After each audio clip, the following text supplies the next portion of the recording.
I won't be hearing much from the noisy school down the road anymore. That's it there. It looks like it's totally gutted. Wow, they've done a great demolition job on it. I think the whole thing's been closed down. Now, they used to have the PAs going crazy. Maybe that's because that was their last hurrah. Yeah, to explain a few things. But that's, you know, it's just typical Saigon. Everything's either being demolished or constructed in this city. Well, I just left number 5 bar a bit early, and I'm not regretting that. It's a little after 7. I could have stayed till Stumps, you know, which is basically 7:30 when the happy hour finishes. But I'm going to go to Booty Bar. You know, I just, well, they probably, I didn't feel like I got that much attention from, especially one of the 2 girls I bought a lady drink for. Came to 4:30 all up. So if I just bought the just drunk there, it would have been 1:30, but you've got to pay basically another 300 or so for your lady drink. So it's quite an impost. And if you're buying beyond a couple more, well, of course you pay for the nose, and it's just not worth it. The girl I really like, she, I don't know if she likes the other girl, the young girl I bought a drink for, who hasn't been around for a while, and she's the one that the girl I used to get on well with despises, and there may be some tension there, I don't know. She did a mock strangle of her. Now whether that's really a mock strangle or she really did want to strangle her, who knows? I mean, oh God, I don't want to get involved in the bar girl politics. It's not worth it. I don't go out to have a good night and deal with that crap, so I'd rather avoid it. I've never had that at this other bar. Actually, I've never had it at Booty Bar or the office. So, you know, the stuff that's happening at number 5 bar is not normal. I've never encountered it before, and I don't want to encounter it because it's a turn off for a customer.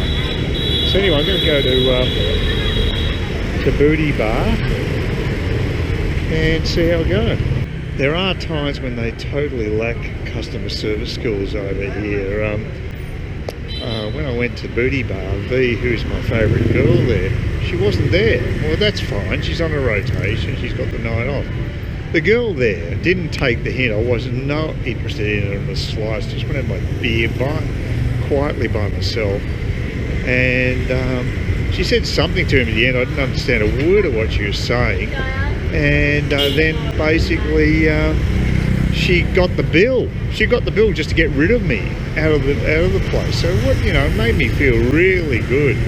So there was obviously no tip, and I just paid it and got out of there. But she had absolutely no empathy whatsoever. Absolute lack of empathy. So I'm going to go to the office now, and hopefully things will be better. They couldn't be much worse.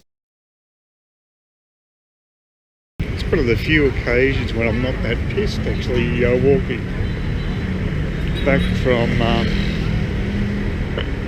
the office, because Booty Bar, the girl I really like there, V, she's not there tonight, so that's basically made that a wasteland for me.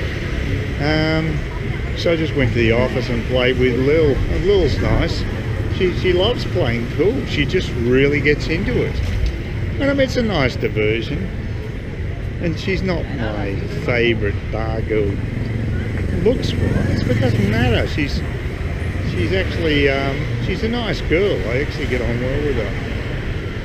And I don't know if I was overly impressed with what happened at number 5 bar tonight. I mean, they can get quite predatory, the girls, when they know that you're prepared to buy a few ladies' drinks. And because I've been associating with Johan, he's crazy. He just buys way too much. He's the type of guy who will spend 5 million dong a night. And 5 million dong's like $300. It's just ridiculous. And I'm not prepared to do that. I just think you don't need to.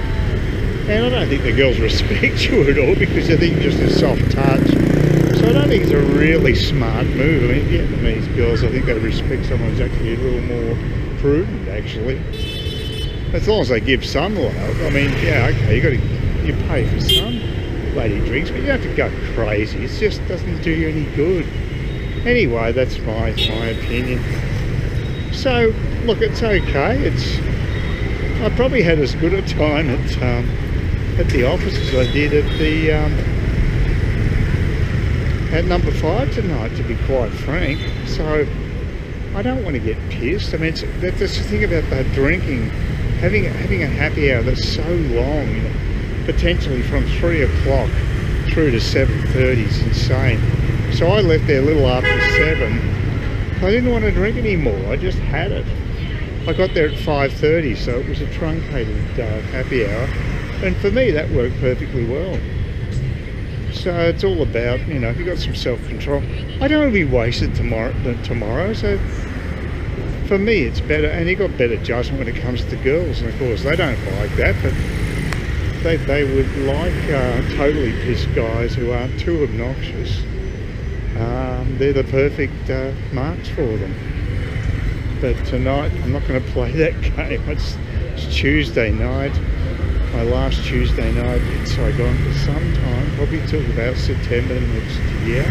Well, not next year, this year, but yeah, it's going to be some time. So that's fine. But yeah, it makes me appreciate the likes of V anyway. She's pretty nice. So,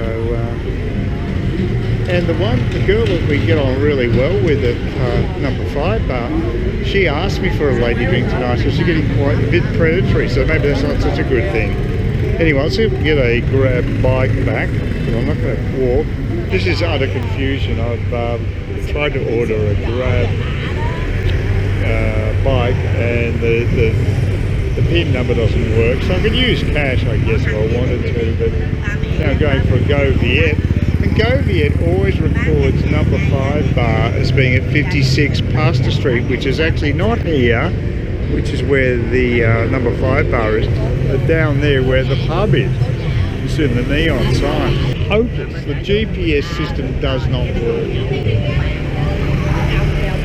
Anyway, I'm waiting for this Go Viet. They've rung me a couple of times. I said, Go Viet, number 5 bar. They only speak Viet, they don't know what I'm talking about. I mean, worst case scenario, I'll just go back to Grab and pay cash. I thought I had the PIN number worked out, but these electronic systems supposedly make things easier, but they don't, because there's pins involved and they're pains in the asses. And I'm always having to change the damn things, but the system doesn't work, well, for whatever reason. I have totally given up on the rideshare services. They're useless. Both of them have failed me tonight.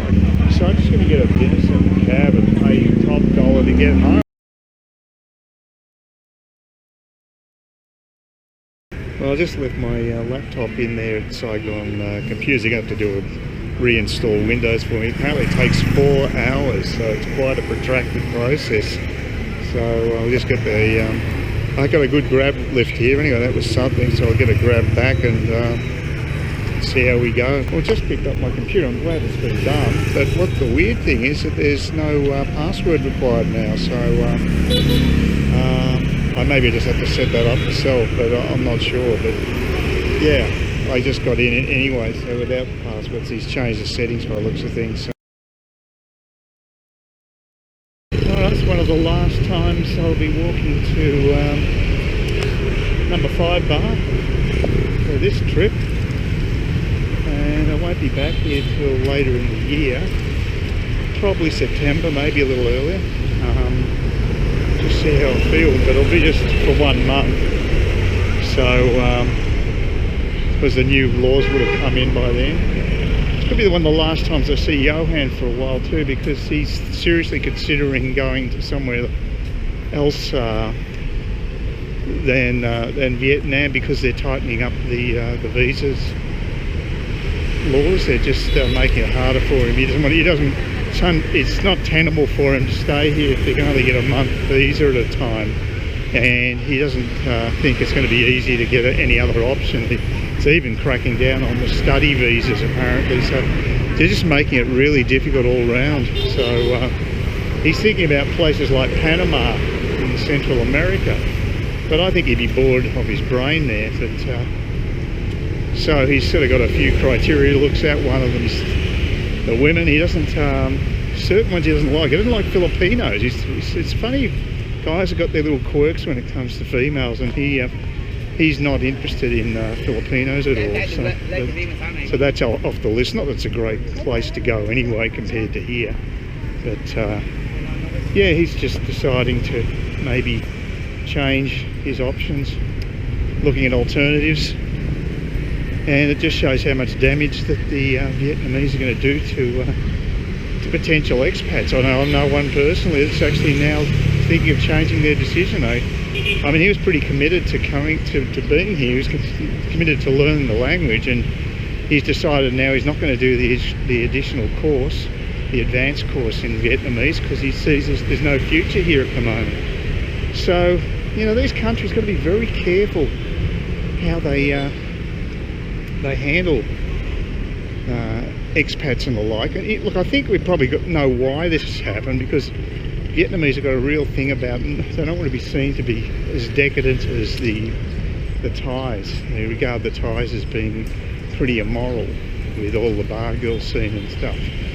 And they did have a crackdown, a moral crackdown a few years back here. So yeah, there's no doubt about it. It's a more conservative country. But even Thailand is now getting fed up. So the whole scene's changing. So I don't know what's going to happen, but I think it's a shame for Vietnam, because I don't think they need to worry about being seen as a Southeast Asian flesh pot. I think it's just not going to happen. I think really they're just going to do themselves a bit of damage, because they could have differentiated themselves from the Thais, who have really cracked down on foreigners, and they're virtually foreigner unfriendly now. I don't think they're making it quite clear they don't really want those people in their country anymore. They're really trying to cull them out. So, and look, I understand it. They've been hammered by tourists, so I can sympathise with them to a degree, but I think they're overreacting. So, but it's for them to decide. It's their country, and they can decide what they want to do. The country's nice though. It's good. The park here. The air's a little better. It was actually terrible this morning. It's cleared up again. So I decided to walk. It's supposed to be moderate, and that's good enough for me. I haven't had any coughs or anything since coming back from Tet. It's been fine. So my breathing's been good. But I've got to say, I'm going here tonight with quite a degree of reluctance. I'm looking forward to checking out Bali for a few days. It looks as though it's a good area I'm going to, because there's a lot of restaurants in the area. And so I think food-wise it's going to be good. I know the beach is just down the road, and I might just do a tour or two. You never might, I don't know, I'm not sure, but it seems my last hurrah on this trip. But you know, as far as the number 5 thing is concerned, I'm a little over it, because I just feel like we're regarded as walking, talking ATMs by the bar girls. Once they realise you'll buy them a few drinks, they just keep, you know, they just come to you, swarm around you like flies. It's just not, I don't know if I really like that. In a way, it was probably better when they ignored me. But look, Johan will fork out a bit of dough, although he admits that it's not great use of your money, because it's just titillation.